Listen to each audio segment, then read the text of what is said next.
Yeah, morning traders. So what we've seen from the Fed meeting is obviously a market that's very long of dollars, very short rates, elevated expectations of rate hikes going forward, long of volatility, and sentiment towards equities has been shot to pieces. Now, we've seen an unwind of that position. This Fed meeting has really been a vol killer in its entirety. Obviously, the focus has been on the appetite for raising rates at 75 basis points, and really the market's taken this, that Powell, at least in the short term, has shut the door on a 75 basis point hike. Now, that may come to bite them in the bottom going forward. We'll have to see. But, you know, the market's now believing that we're going to see a slight sequences of 50 basis points now. 50 basis points is the new normal. It's the new 25 basis points effectively in the market's eyes in that situation. But by gently shutting the door on that in the near term, the market has repriced and seen this as a dovish reaction in markets. We've been watching what's about the neutral rate. Now, the Fed Powell has said that the neutral rate, the rate that's either restrictive or stimulatory going forward is around 2 to 3%. The market was already there.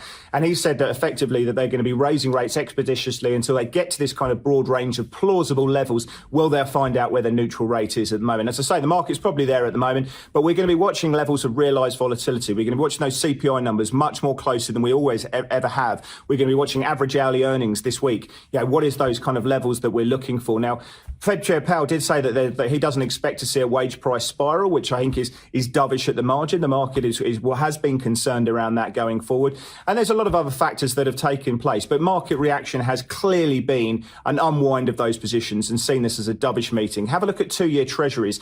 280 we were trading. We got down to about 259. We've settled around 264. The market has keyed off that. We've seen real rates collapsing.